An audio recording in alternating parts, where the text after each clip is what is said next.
Hi everyone, this is a continuation of our lecture on culture. So we talked about culture shock and we got everybody's ideas on what culture refers to or what culture means to us. Let's give it a little bit more of a textbook definition.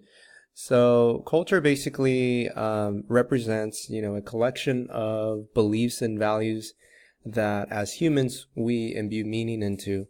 Any time that we have some sort of input on an item or an idea, that's basically culture. So this is extremely broad. So let's kind of break this down a little bit more. Things happen naturally, both in our bodies and in the natural world. So for example, sustenance is a biological necessity.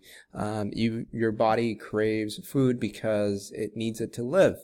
However, what we eat and how we eat is part of our culture.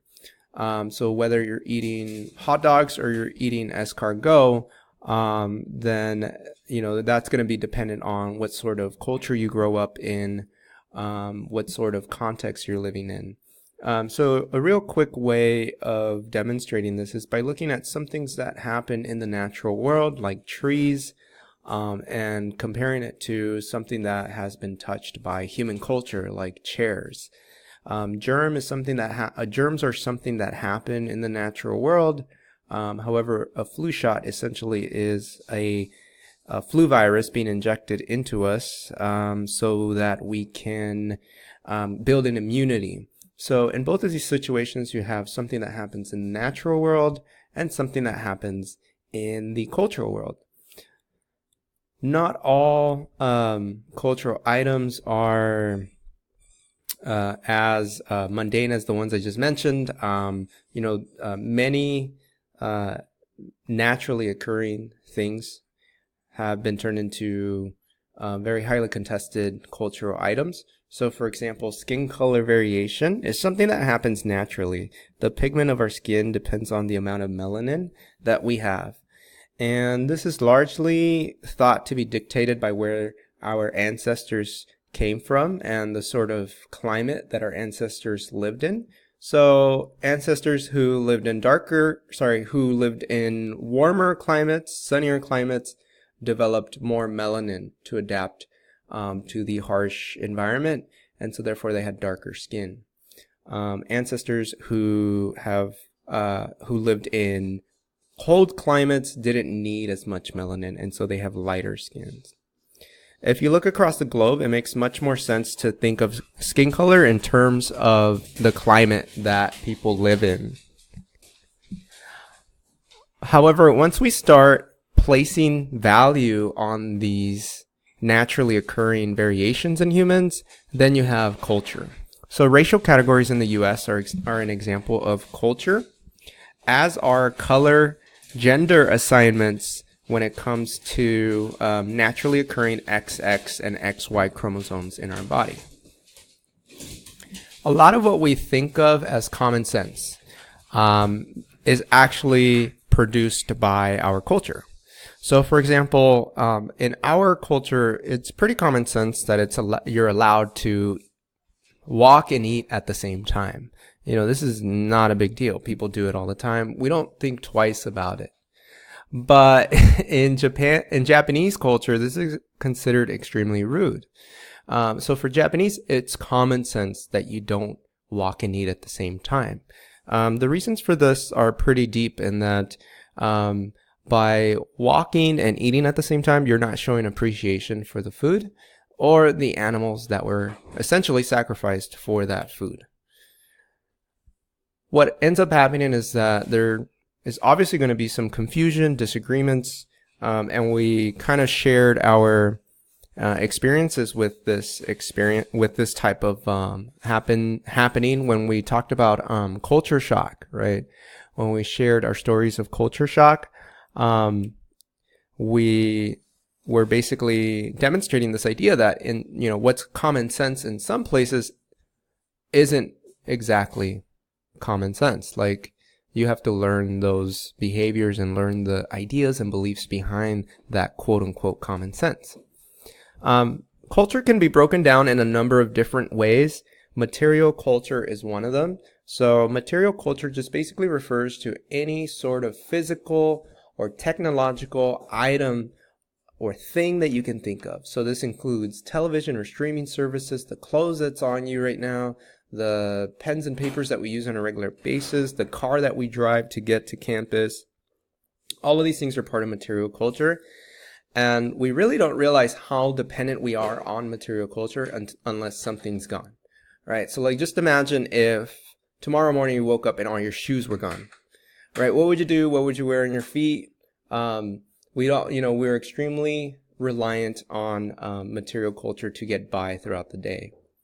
On top of this, material culture is imbued with tons of meaning. We attach meaning and ideas to different items.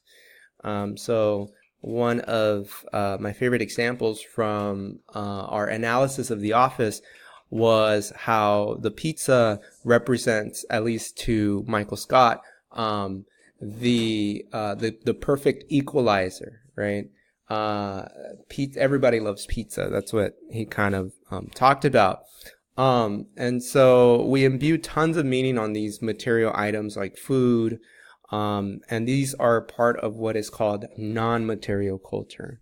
So this is all of the beliefs and values and ideas that we have that you can't really hold physically necessarily, but you know exist. So this makes up our laws, our norms, our religions, basically any sort of idea or non-material thing that applies in culture. Sometimes what happens is something called cultural lag. So a new technology is introduced into society, and society is kind of slow to react. So a good example of this could be cell phones. Cell phones were something that just kind of took society by storm. And at first, it wasn't super clear whether you were allowed to text and drive at the same time. There wasn't very clear laws. It wasn't clear if cops could give tickets for driving while texting, but now it's super clear. So there was a little bit of cultural lag. Something going on currently has to do with e-cigarettes. Again, the rules and laws regarding e-cigarettes and selling them to minors, whether or not you can smoke indoors, etc. This is something that there's a little bit of cultural lag on. The rules and the ideas have not kept up with the technology. So we had talked about culture shock. Sometimes culture shock can develop into something much more nefarious and much more systemic. This is something known as ethnocentrism.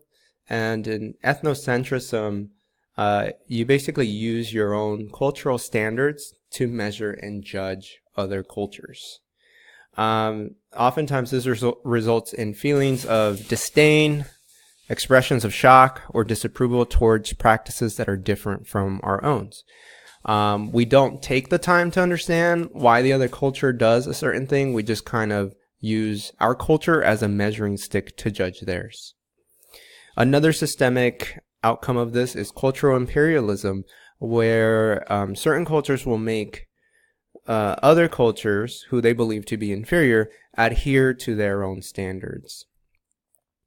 One example of extreme ethnocentrism comes from American history.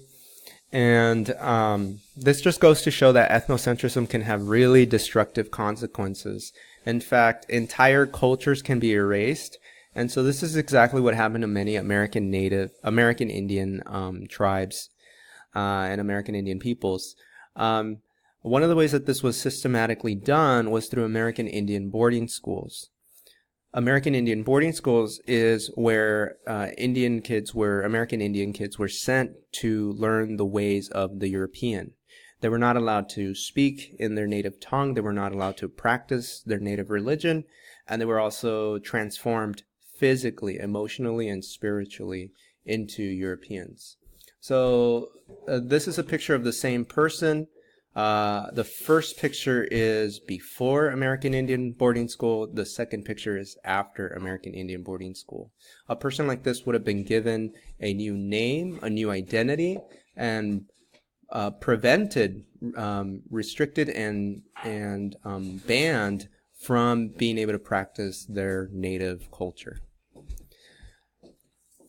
So we're going to talk about norms and language. I think two of the most important components of culture. There are dozens of components to culture, but I really think that these two are kind of the driving force of culture. So norms can be thought of as just kind of guidelines for how to act in a certain social situation. So if you've ever noticed, there are certain unspoken rules for so many different situations. So for example, going into a public restroom as a guy, the rule is no eye contact. The rule is, if you try to leave at least one urinal space in between each other if possible. And you also don't really talk while you're in there, right? These are the unspoken rules of male public restrooms. So some norms are really informal, like restroom norms, but some are really formal, like laws and policies that tell you what you can and can't do within a particular institution. Breaching norms or basically breaking them or going against them oftentimes leads to being policed by others. And receiving sanctions. So these sanctions can also be informal. Maybe if you don't say bless you to someone after they sneeze, they might get mad at you. All right, that's an informal sanction. A formal sanction would be if you're caught speeding and you get a speeding ticket. Like I mentioned, the other really important component of culture is language. So I'm going to go ahead and state the obvious. Language is a word meaning system filled with symbols. And of course, there are hundreds and thousands of languages spoken around the world, each with their own sub-language of dialects. That's pretty obvious to everybody. What's not so obvious is that most of our communication actually comes from nonverbal communication. In fact, 90% of your message is felt and experienced through nonverbal communication. This means that it's not what you say, but how you say it. So if you've ever felt like you couldn't read somebody because you were talking to them on the phone, it was probably because you couldn't see them in person and you couldn't properly interpret their facial expressions and how they're moving their hands or how they're moving their body. So nonverbal communication is actually an important part of language as well. Even within the same culture and within the same dialect of language, we have different words for things. So language can be infinitely subdivided. In the South, they don't use the word soda like we do in California. They'll use the word pop. And in many regions of the U.S., they'll just refer to soda as Coke. Even if it's a Sprite or even if it's a root beer, they'll just say, I'm going to go to the store and buy some Coke. It's just a generic word for soda. A popular concept in sociology is the Sapir-Whorf hypothesis. So what this says is that you cannot experience something unless you have a word for it. Think about the difference between the word buzzed and drunk, right? What does buzz mean and what does drunk mean? Buzz is something where you just feel a light effect of the liquor or of the beer or whatever alcoholic beverage you're consuming. But drunk is you're feeling the full effects. All right, so notice that there's careful divisions in these experiences. And the Sapir-Whorf hypothesis says that those words, using buzzed, using the word drunks, actually create those experiences and make those experiences a reality. So it's a really interesting concept that basically says that when we create a word for something, we create the possibility for people to experience that word. Lastly, subcultures are the idea that our culture can be subdivided into multiple different groups. So there's subcultures for skating, there's subcultures for basketball players, there's tons of music subcultures like punk rockers or goths or hip hop heads. There's subcultures related to politics like Democrats, Republicans, but also gun enthusiasts, and there's all sorts of different there's all sorts of different subgroups within our society that develop their own unique and distinct patterns of talking,